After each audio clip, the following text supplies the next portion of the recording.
Olá, seja muito bem-vindo, seja muito bem-vinda ao nosso podcast Sobretudo. Eu, Patrícia Gomes, Renata Leme, Carolina Galvanese, estamos aqui hoje para ter um bate-papo sobre um assunto muito importante, sobre um assunto que é grave também, mas que é necessário a gente falar sobre ele. Porque assim, por mais que seja um assunto espinhoso, acho que quanto mais a gente fala, quanto mais informação a gente busca, a gente compartilha, fica mais fácil de nós lidarmos com esses assuntos, certo, meninas?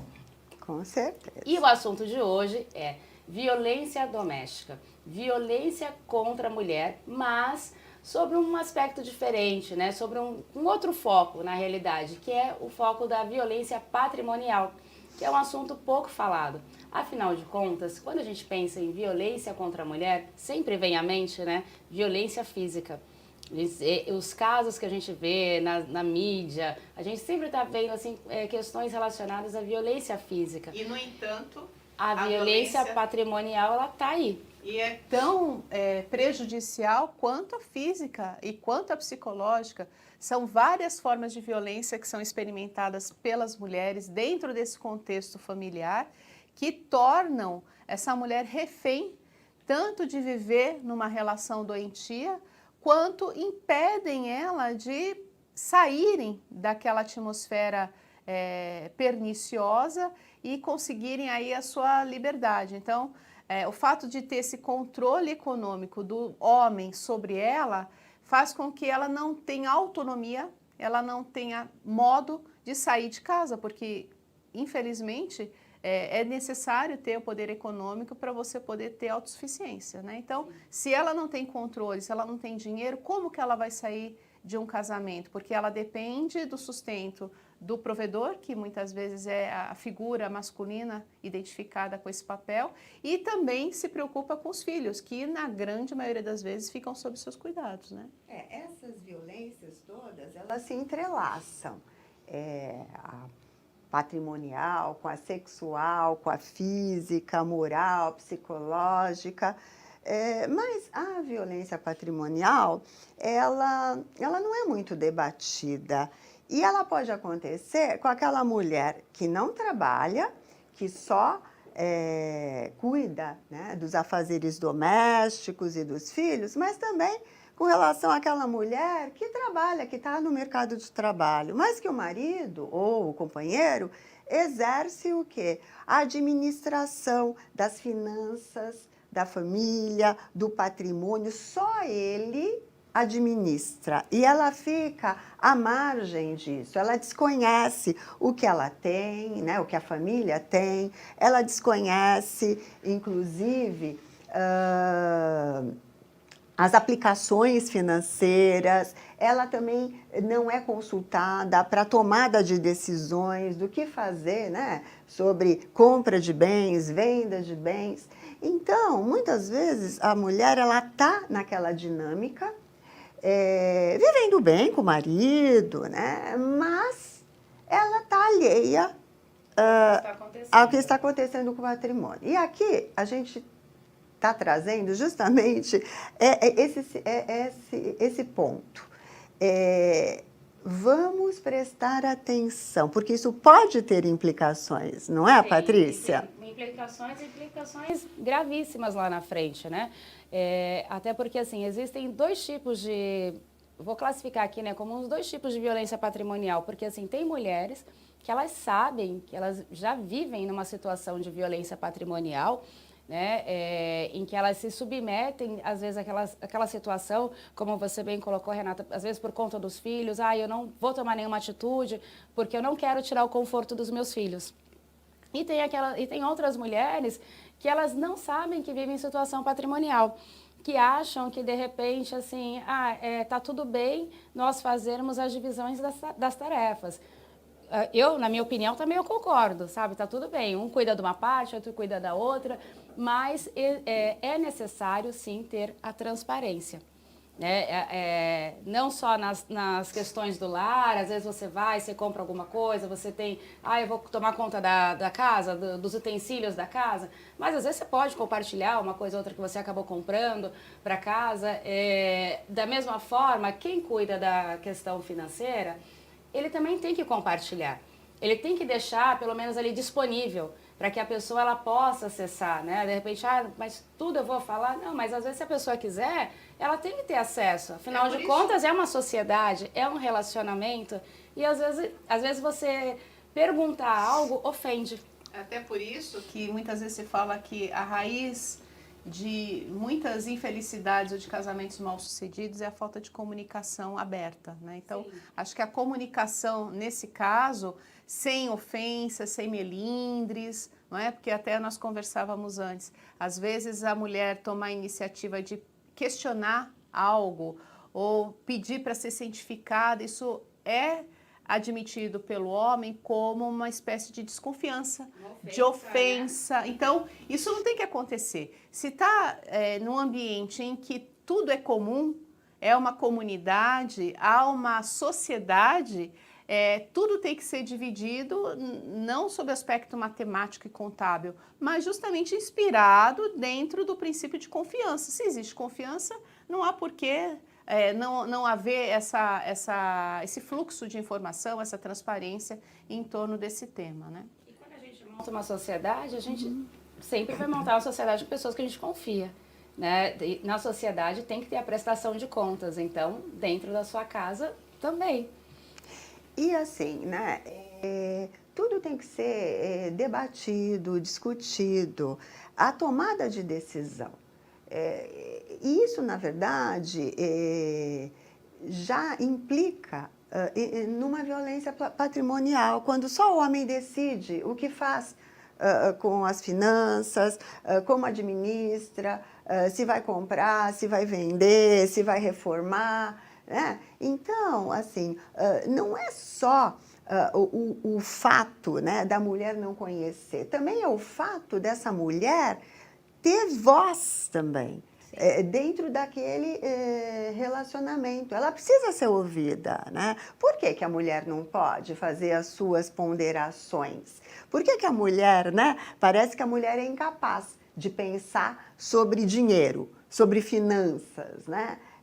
Porque a mulher não pode tomar decisões sobre negócios. Mas muitas vezes essa postura, esse comportamento vem da própria mulher. Ela se apequena dentro da relação, né? Ela não tem talvez autoestima que seria necessária para ter esse protagonismo, ter o controle, a rédea da sua própria vida.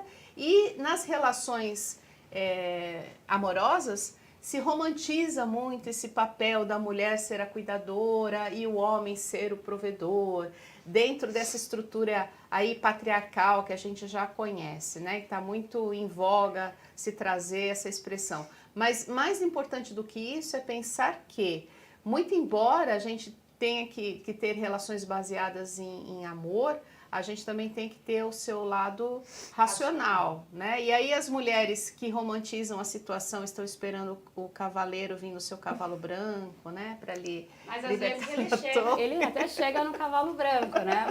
Às vezes ele até chega, mas você não sabe onde aquele cavalo vai te levar.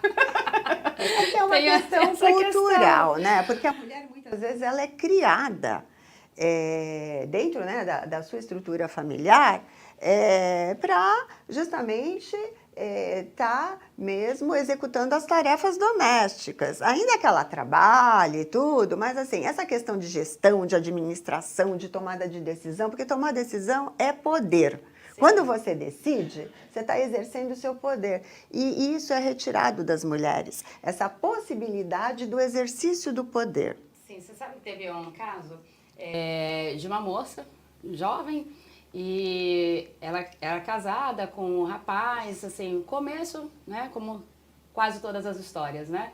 Começo tudo lindo, perfeito, maravilhoso. Ela trabalhava, exercia a profissão dela, era formada. Bom, chegou um tempo, né, chegou um dado momento ali daquele relacionamento que ela começou a sofrer violência física. E essas violências, elas se tornaram cada vez mais frequentes. Até que chegou um ponto que ela quis dar um basta e ela falou que ela ia divorciar. Pra ele ele ficou super tranquilo, ela até estranhou que ele ia aceitar, que ele assinava, que estava tudo certo. Bom, no final das contas, o que ela descobriu? Que eles não tinham absolutamente nada nada. E assim, viviam, né, para a vitrine, para a sociedade, muito bem, obrigado. Viagens e mais viagens, todo lugar que você imaginar, no exterior. Padrão de vida alto. Padrão de vida alto, carro importado, então assim... Jamais tinham ela ia chácaras, pensar, né? tinha um monte de coisa ali. Mas ok. tinha um caixa 2, Só bem que- escondidinho. Certamente. Chegou um ponto, quando que ela descobriu? Que ela falou assim, eu não vou sair de casa. Ele falou assim, não, claro que você vai sair. Ele falou assim, não. Ela falou assim, você não vai ficar com o apartamento. Ele falou assim, não, eu não vou ficar porque o apartamento não é meu nem seu. O apartamento que ela morava não estava, que eles moravam, que ela acreditava que tinha sido comprado ali através ali da união deles, né? Que na realidade foi, mas estavam em nome de terceiros, nome de pessoas todas que eram de confiança dele. A empresa que ele trabalhava não estava no nome dele. Então, assim, imagina você lidar com essa situação, você descobrir isso, quando o teu relacionamento, você vê assim que já não tem mais nenhum tipo, não é mais saudável, né? Não tem mais nenhuma solidez, é insustentável. E além de tudo isso, você tem que lidar com a questão psicológica, com a questão emocional. Essa pessoa tinha uma filha que vivia com alto padrão, né? Aí começa a outra, né, chantagem. Bom, você não tem condição de ficar com a sua filha. No momento desse você vê todo o problema que é, de fato, a violência patrimonial. Uma mulher que passa uma situação dessa continua na relação. Então, e ela, assim, como ela quando eles se conheceram, como eu disse, né, ela era formada, exercia a profissão dela, ok. Só que depois de um tempo, ela parou de trabalhar. Porque ela entendeu que a renda dela não agregava, né, nas despesas da casa, não ia fazer diferença, então ela optou em deixar, né, de comum acordo ali, segundo ela, foi acordado ali entre eles, que é o que a gente escuta muito, né, no dia a dia, que era preferível ela ficar em casa, tomando conta da filha, tomando conta da casa deles, do que ela continuar trabalhando, até porque o dinheiro dela, para eles ali, naquele contexto, não ia agregar, não ia fazer diferença, e o que ela ganhava ia dar malemar para pagar, de repente, uma pessoa para tomar conta da filha e tomar conta da casa também. Que é um grande erro, né? Porque você acaba abdicando dos seus sonhos, dos seus planos, da sua profissão, por uma terceira pessoa.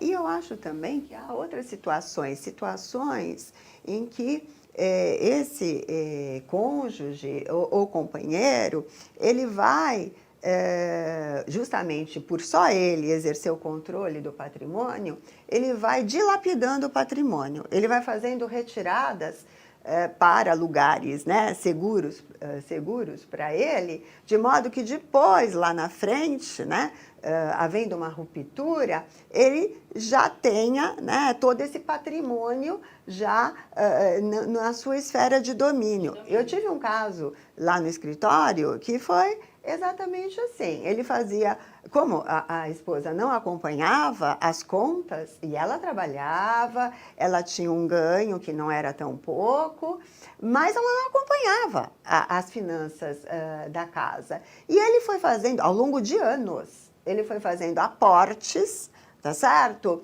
E quando veio a crise e veio a ruptura, aí ela viu que havia ocorrido um esvaziamento das contas. Ele também assumiu uma série de dívidas que ela desconhecia e eles tiveram vários bens penhorados, entendeu? Então, assim, é um processo que se dá muitas vezes ao longo de anos a fio e que vai depois, em determinado momento, como você falou, também implicar numa violência física. A violência psicológica também é permanente, porque ela também era... ela era também ofendida na sua autoestima, ela era desacreditada, inclusive fazendo até uma lavagem mental com relação aos filhos, né?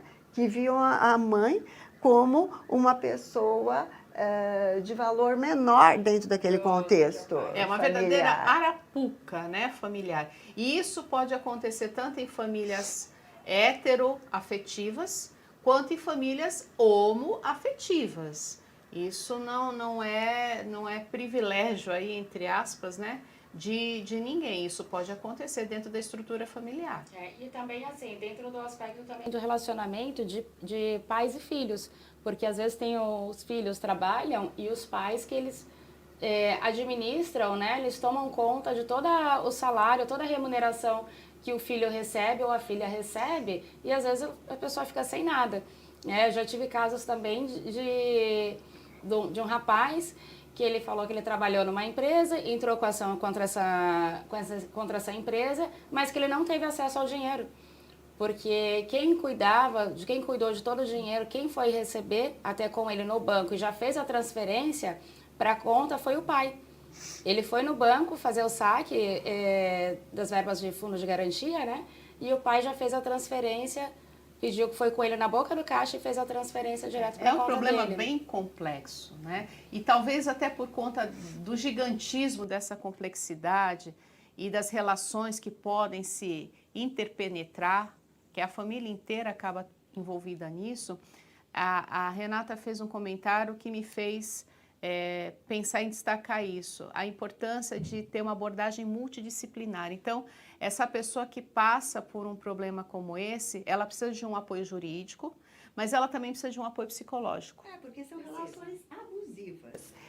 A gente acha que dentro da família não acontece exploração. Acontece. Não é só no mundo do trabalho, né? É na família que começa, aliás, não é? Que o empregador pode explorar o empregado. Mas dentro de casa, isso também é recorrente. Tanto que os maiores índices de violência ocorrem, seja contra mulheres, crianças, idosos, ocorre dentro do seio familiar. Muitas vezes a gente acha que ocorre na rua, lógico, existe essa questão de violência, né, da segurança pública, mas existe dentro da família brasileira um ambiente de extrema insegurança e a gente precisa alertar as mulheres sobre isso. Então, olha, uma dica aqui, já que a Renata também falou sobre essa questão do alerta. Se você passa por uma situação como essa e não tem, eventualmente, condições de custear ou um profissional da área jurídica, um advogado ou mesmo um psicólogo, existem recursos que você pode se valer de entidades que você pode ter o atendimento gratuito. Então, na área jurídica, você pode procurar a Defensoria Pública da sua cidade, ou então as faculdades de direito. As universidades, quase todas elas, têm uma faculdade de direito e aí você procura o atendimento em escritórios que prestam esse tipo de atendimento à comunidade.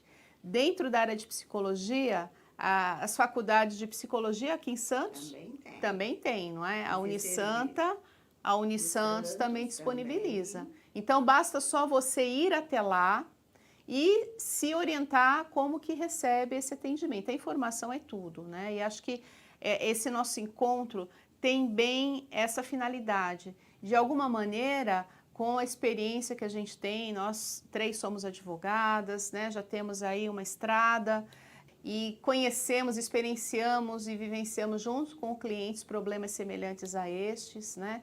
Então, é possível evitar também, não só você ter um atendimento para atacar o problema quando ele já está instalado, mas também evitar, não é? Prevenir. E aí, eu queria só, né, também nesse ponto da prevenção, eu também quero deixar aqui meu recado para as mulheres que elas devem se qualificar, elas devem estudar.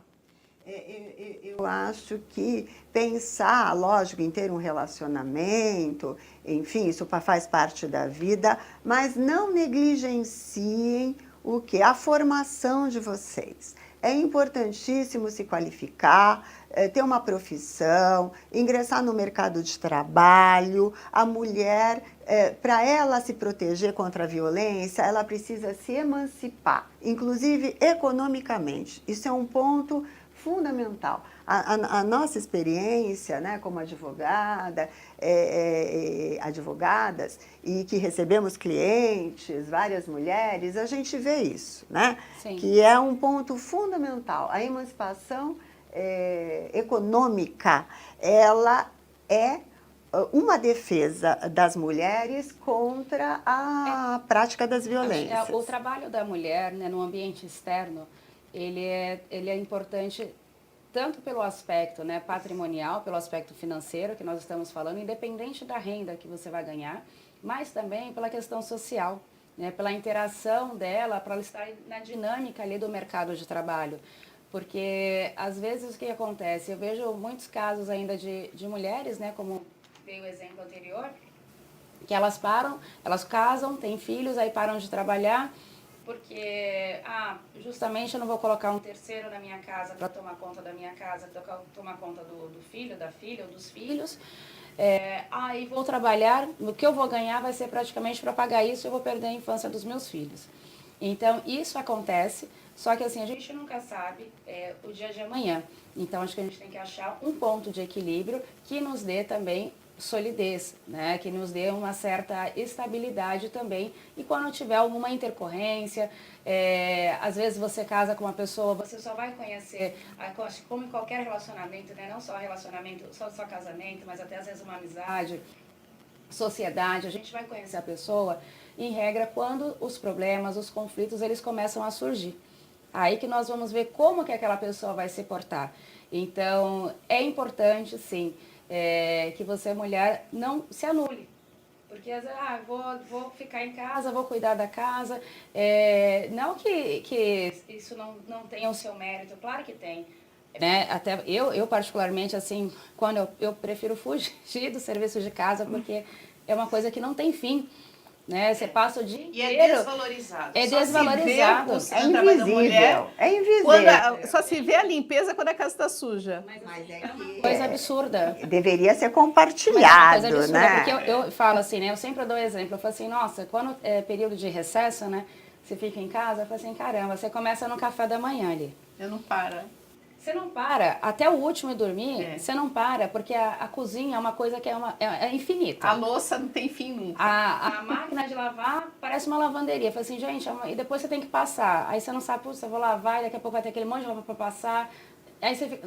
Não, é muito ingrato. É um serviço muito ingrato, é que vocês falaram. Ele é pouquíssimo valorizado. Sim. Só que também, assim, você às vezes anular, você mulher, você vai anular o seu sonho, a sua carreira, para que o outro possa prospectar, possa atingir o sonho dele, o objetivo dele, mas também onde está a sua felicidade? Mas a gente A sua também... realização. Mas eu vou colocar uma pergunta para vocês. Vocês não acham que a gente também precisa repensar, evidentemente, a maneira de criar os filhos homens? Porque a gente está aqui falando, esse serviço doméstico, ele não é só um serviço, ele é desempenhado na maior parte das vezes pelas mulheres, mas ele é um serviço da família, né? Esse compartilhar essas atividades domésticas, isso não tem que estar dentro de uma educação, de uma nova educação desses filhos, Sim, né? mas eu penso que não só a questão do compartilhar as tarefas domésticas, quanto a responsabilidade que se tem na família de criar homens valorosos que valorizem as mulheres e as respeitem, né? Então, acho que isso é uma tarefa que a família tem nas suas mãos para a gente ter a esperança de ter uma geração que segue, que respeite as mulheres, de homens que sejam respeitadores e valorizem as suas mulheres. Porque o que se vê, e isso eu já cheguei a ler em alguns textos, é que os homens que abusam das mulheres, que praticam feminicídio, são aqueles que não respeitavam as suas mães, que receberam uma educação que não preconizava esse modo respeitoso de tratar as mulheres. E então, às vezes era uma casa, assim, acho que o ambiente muitas vezes assim entre os pais, né? E que eu vi também, é que já existia muito conflito quando esse homem ele era criança. Então ele já experienciou sendo vítima ou vendo, né, a mãe ele sendo agredida, ou ele também era agredido pelo pai. Então, a violência. Então, mulher serve para isso. Sim. Né? Então, a reprodução, né, daquilo que se vive. Por exemplo, tem homens que não acham absurdos se a mulher não servir. Faz uma refeição, até hoje, né? E assim, não estou falando de homens que têm 70, 80 anos, né? Que já tem... É uma outra geração, outra geração, não, que são questões atuais. Bem mais jovens, são né? questões atuais que isso vai reverberando até os dias de hoje. Mas também é aquela questão, né? A mulher precisa encontrar dentro de si também o seu valor. Né? Ela precisa se impor também dentro dessa sociedade familiar. O que não é fácil. Não é fácil. O que não é fácil. Porque senão ela acaba, né? A gente como mulher, senão você vai acabar sendo engolida. Porque... Pelo sistema, porque é normal. Esse é o comum. Não, porque as estruturas estão viciadas. As estruturas estão viciadas. Porque muitas vezes a mulher quer até sair daquela dinâmica, mas às vezes até a sua família maior reprova, né? Às vezes dentro, mesmo a mulher que atua no mercado às de vezes a trabalho... própria família já menospreza, né? Aquela mulher, você vai separar, você vai fazer o quê? Você vai pra onde? Você vai viver do quê? Desestimula. Mas até porque a família, numa situação dessa, que a mulher é economicamente dependente do marido, veja, se a família apoia um divórcio, uma ruptura... talvez vá sobrar para eles, aquela mulher com os filhos em casa. Então, assim, como eu não estou querendo esse problema na minha vida, fica com o seu marido, que é melhor para todos nós, né? Então, considerando aqui o que a gente estava falando, só para retomar a coisa da prevenção, eu considero que é importante deixar aqui um conselho para todos. Antes de você casar, antes de você morar junto com alguém, procure um advogado. Por quê? Pode parecer assim, é uma atitude muito fria, racional, casamento envolve amor, afeto, sim, óbvio, né? Mas a gente precisa ter uma visão prática da vida, principalmente nos tempos atuais, não é? Então, antes de você pensar numa festa, lua de mel, casa, mobília, lista de convidados, pense em procurar um advogado para você saber onde você está entrando, porque é uma relação jurídica, é uma sociedade que tem implicações patrimoniais. De regime de bens. De regime de bens. Então, tem que conhecer os regimes de bens, seja num casamento, seja numa união estável. É preciso se informar, porque senão a pessoa vivencia algo achando, né, que ela tem direitos e ela não tem esses direitos. Ou de repente que ela está se prevenindo, né, também de determinada situação, se calçando, né? Muita gente usa essa expressão, estou me calçando. Por meio de algumas práticas. Por meio de algumas práticas, por exemplo, o que é meu, o que é dele, eu pago isso, pago aquilo, ninguém sabe quanto ganha, quem investe. Só que aí, dependendo do regime que casou... isso não vale nada, né? Então... E não é porque, né, Renata? E não é porque a pessoa não casou. Tem gente que pensa assim, porque a gente só mora junto. Não, piorou, né? Por quê? A união estável, se você não fizer, né, um contrato de união estável, estabelecendo o regime, o que vale é a comunhão parcial. Então, às vezes a pessoa vai para essa união estável, ela vai com um bem, que ela já tem esse bem. Mas durante a união estável, esse bem é vendido e é adquirido um outro bem. Gente, já entrou no patrimônio do casal. Sim. E a pessoa não tem noção disso. Exatamente. Uma outra também coisa muito preocupante, né, durante essa jornada aí de casamento ou de união, é o fato das pessoas desconhecerem dívidas tributárias assumidas, né, ou outras dívidas, questão de penhora de bens. Então, tem tanta coisa, A falta de transparência. Que é preciso conhecer, é tão importante você saber, né, da sua situação patrimonial, financeira, e mais do que isso, tomar decisão junto com o seu companheiro, né, ou com a pessoa com quem você convive. Então, são pontos, né, que a gente está trazendo aqui para as pessoas prestarem bastante atenção. Ele acaba sendo muito mais saudável e desgastante, né, por mais que possa parecer num primeiro momento muita frieza, você buscar essas informações antes, né, de tomar um passo à frente, de avançar ali o status do seu relacionamento, de decidir morar junto, de decidir casar, procura um advogado, mas procura um especialista na área. Porque, assim, às vezes o que acontece? A pessoa, ela conhece um advogado que ganhou a causa do vizinho, que ganhou a causa dela mesma numa ação trabalhista, e às vezes vai querer consultar esse advogado ou o primo que acabou de se formar, sei lá, alguém para poder esclarecer sobre essa questão patrimonial. Só que às vezes essa pessoa, por ela não ser especialista, ainda que, né, ela tenha um conhecimento na área, mas existem as entrelinhas ali, né, são as particularidades de cada caso que o especialista ele vai poder te orientar com mais propriedade e vai com certeza facilitar aí a sua trajetória. Então veja quão complexo é o assunto. A gente aqui em poucos minutos abordou tantos temas dentro do mesmo tema, sim, não é? E assim, acho que é um assunto que a gente pode revisitar certamente certeza. Em outras ocasiões, né?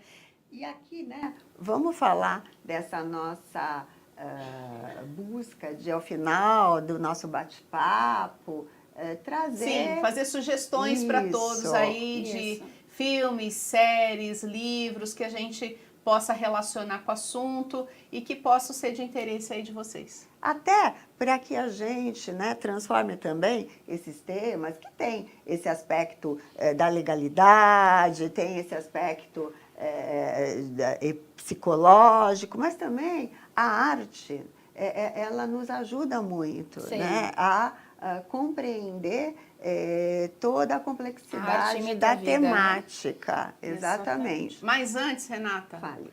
A Renata tem uma lista aqui imensa de títulos nota 10. Mas antes, eu quero pedir para vocês aqui, para vocês se inscreverem no nosso canal, para vocês curtirem, compartilharem, fazerem comentários, darem sugestões a respeito, né?